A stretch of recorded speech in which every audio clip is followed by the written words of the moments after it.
So, amid the wider struggles of Nigerians for a better life and for a better set of politicians to deliver that better life, the leaders of the PDP have been speaking about the timeless principles on which the party was founded. They spoke about bringing an end to military rule, restoring democracy and strengthening civilian rule. But they insisted that after 10 years of APC rule, democracy is yet to produce results. The only way to do this, they said, was to restore the PDP to power. But with so many of their elected members deserting the party, how remotely possible is that? The ruling APC is now poised to have 71 senators after formalizing all the defectors and the expressed intentions to defect, which leaves it just 2 seats shy of the 73 required to meet the constitutional threshold for a 2/3 majority. On the other hand, the PDP, which started off in 2023 with 45 senators, is now down to just 28. So how does it intend to reclaim its legacy and restore itself to its former glory? Well, for more on this, I'm joined now in the studio by the former PDP National Secretary and former Governor of Osun State, Olagunsoye Oyinlola, who was at one stage the military governor of Lagos State. Thank you very much indeed for coming in. Thanks so much. I guess the big headline-grabbing news that emerged from the PDP's NEC meeting today is that the party has chosen Ibadan for its national convention and has chosen the date, which will be November the 15th later this year. Just tell us more about that. Well, having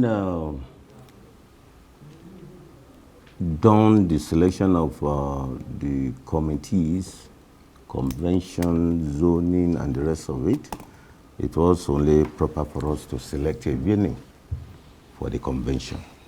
And Oyo became the obvious choice in view of the fact that we have a sitting governor in that state. Of course, the number of governors dwindling by the day. Unfortunately.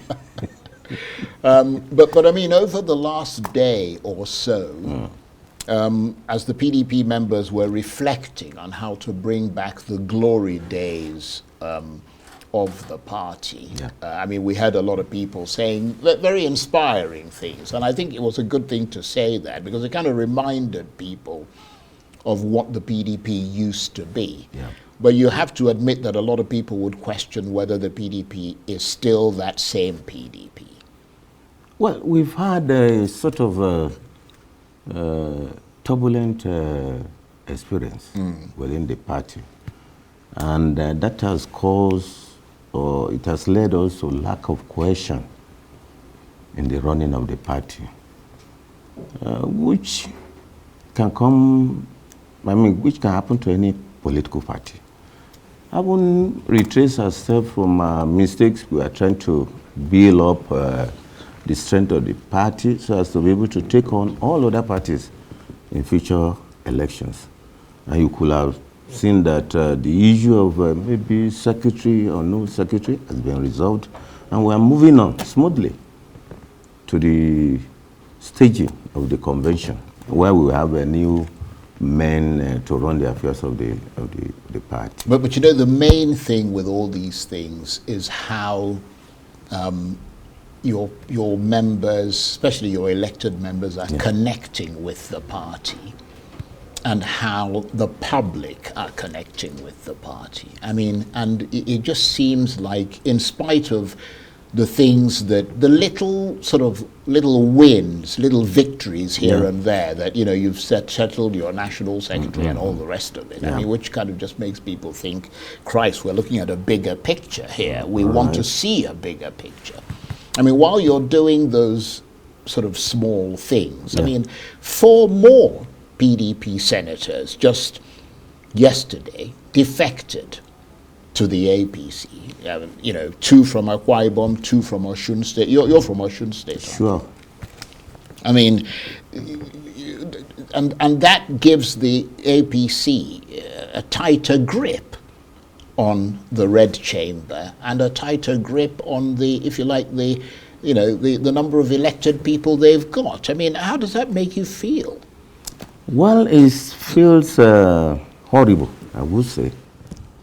But the fact that there is always enormous pressure from the ruling party on all the elected officers, and that's what is producing this defection up and down. Why my governor has not gone was just because it will be in a dilemma. You mean has not gone over to the APC? Yes. Right. That's Adeleke. Sure. Right. Because APC has not fared well with the people of Osun State, and I can say that one anywhere. Right. Now, telling him to roll over to APC will mean ruining his political career. future. Right. Because obviously the people will not go along with that. He knows it. But there's pressure. On him? On him. What about you? Are you under pressure as well? Me? Mm-hmm. I'm a battle-tested general. There's no amount of pressure will shake me off my course. You certainly are a general. I mean, you were a military governor. Yeah. You were a civilian governor. Sure. You were a PDP National Secretary. Absolutely. So you certainly earned your wet wings, haven't you? Sure. But of course, all this is coming as some party bigwigs in your state, Osun State, including the governor, Adeleke, publicly endorsed President Tinubu for 2027. I mean, so it kind of contradicts what you're saying now, doesn't it?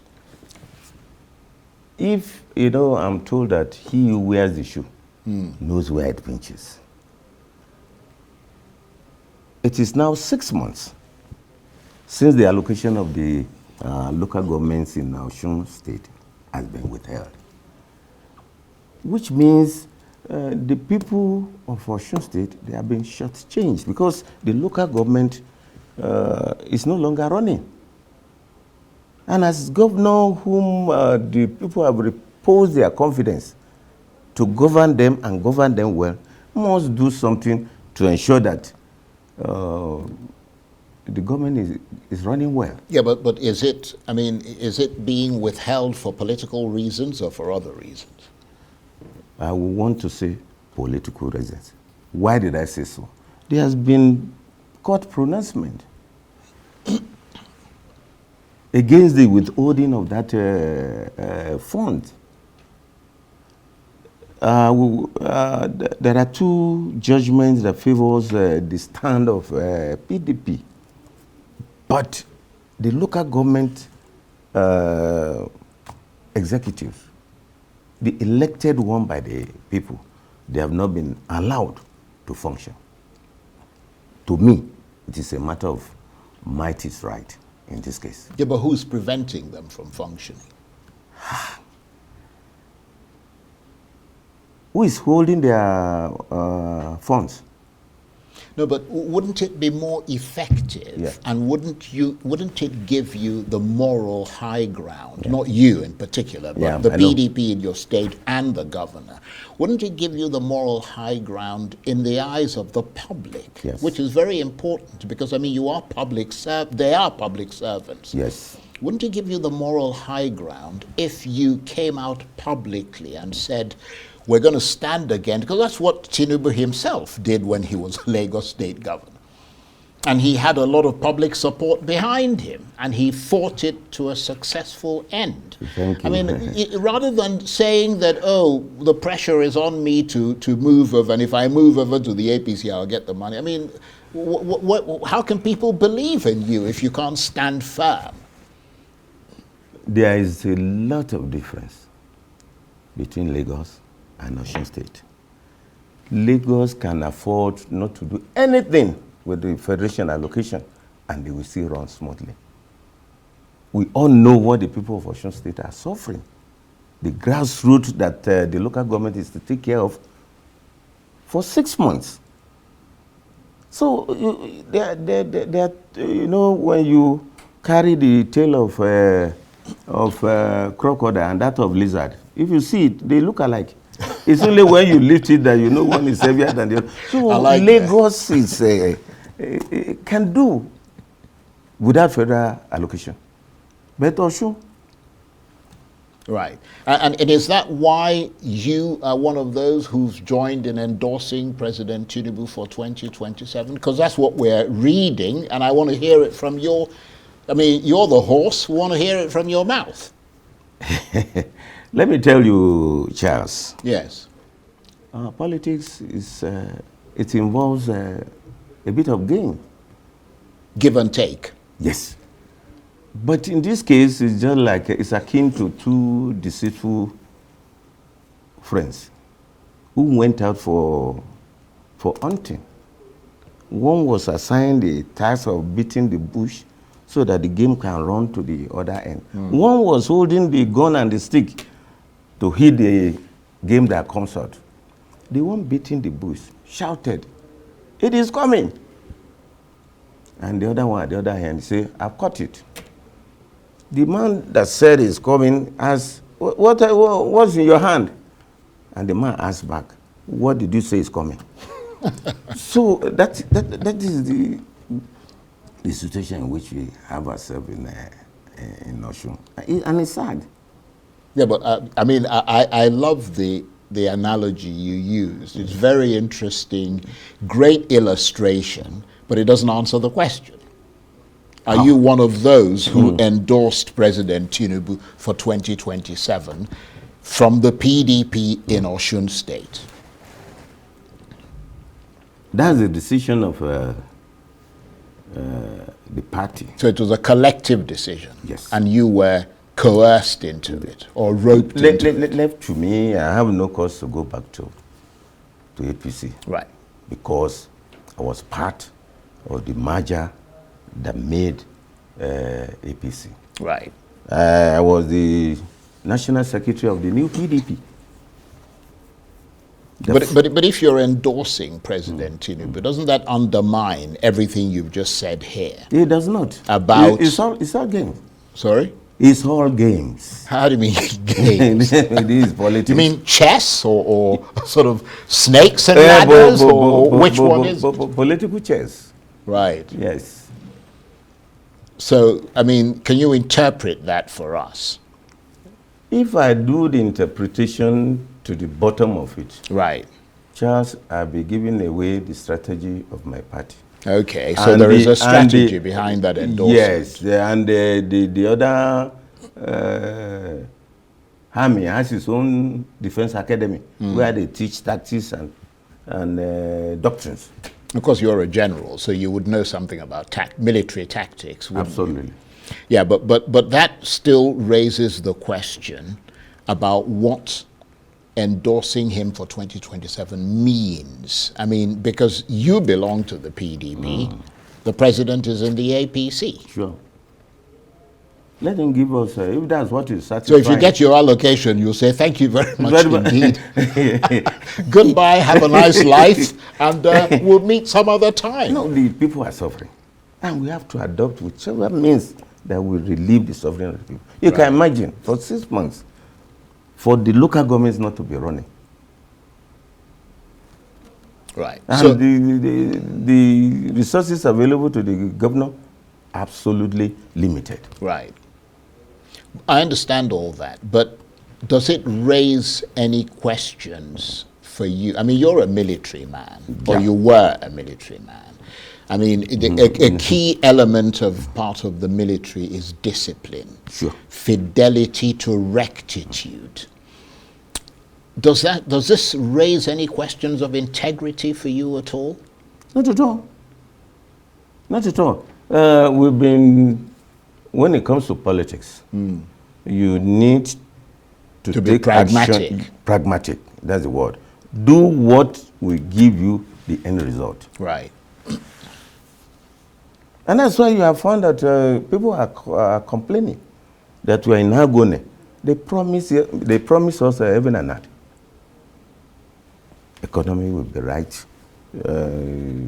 Dollar we exchange for 1 and 1.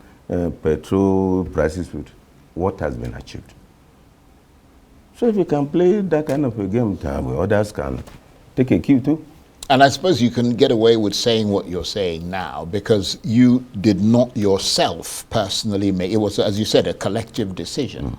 So by extension, you endorsed the president, but not by personal endorsement. Is that the point you're Sure. making? Of course, we know that right now, 17, the number of senators who've defected to the APC since 2023 from the PDP is now 17. That's an extraordinary number of defections. Yeah.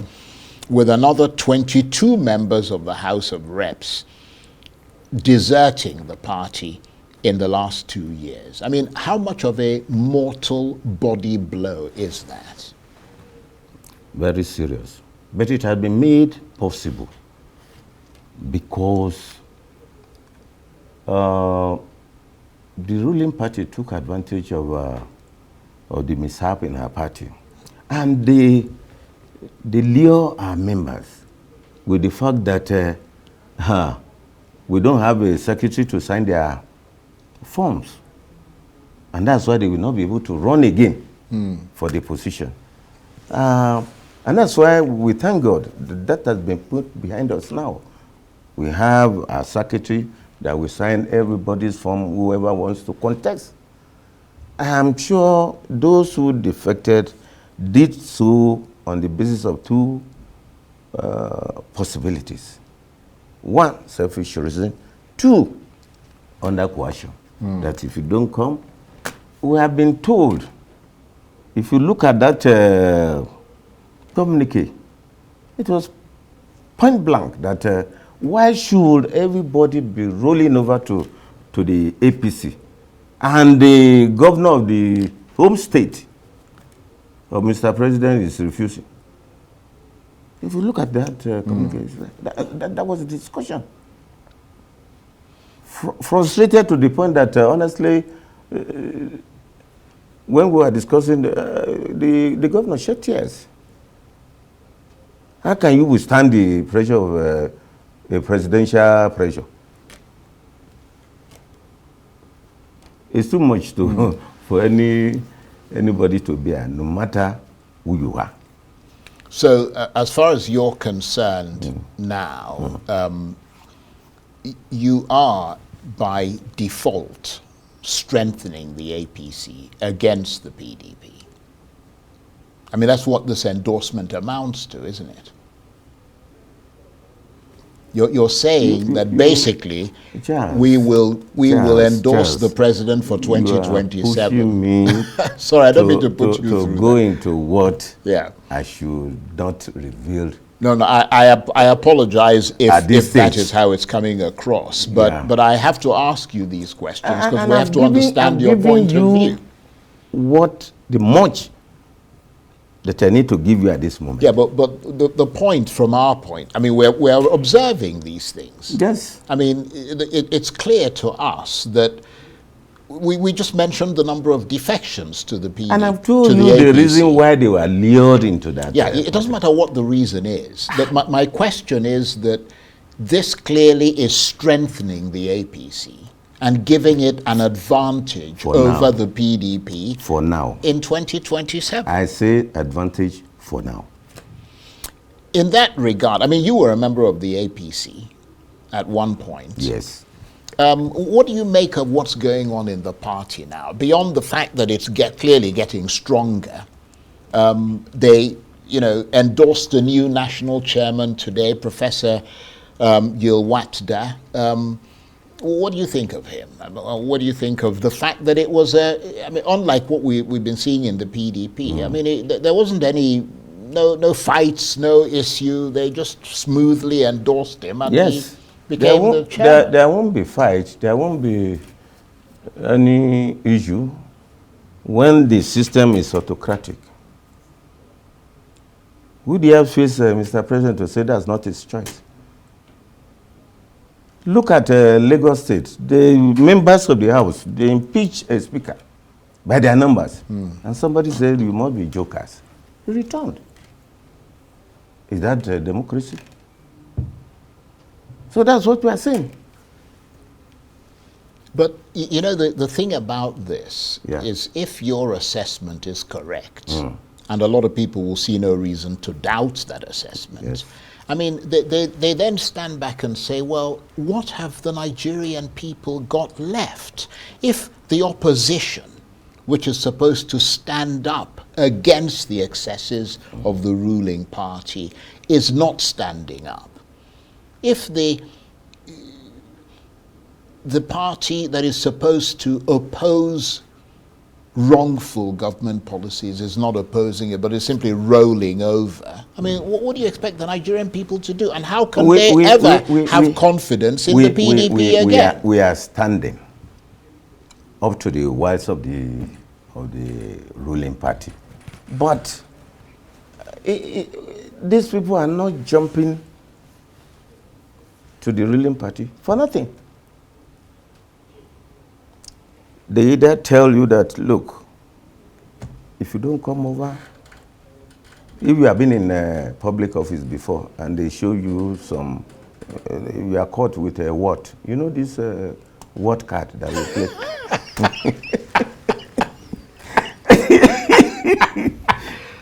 This is so interesting. Yes. You really are an interesting person. Go So on. you are caught with what? You become weak. So anything So what push you. that tells us that basically, I mean, there's no hope for this country as far as the politicians are concerned, because either there is a coercive ruling party, Yes. but even if the ruling party wanted to be coercive, Yes. if there wasn't that element of, if you like, dirt that they can hold over the Yeah. politicians, that what card you're Yeah. talking about. You know, I mean, then there's what the I mean, what's tactics going to happen? of the ruling party is to ensure that the president does not run in 2027. Right. All he needs to do is to walk. Because if by the time he has 2/3 of the majority in the House. Which is, he's just 2 senators Thank away. you very much. 2 senators that, away. That is secured for whatever he wants to do.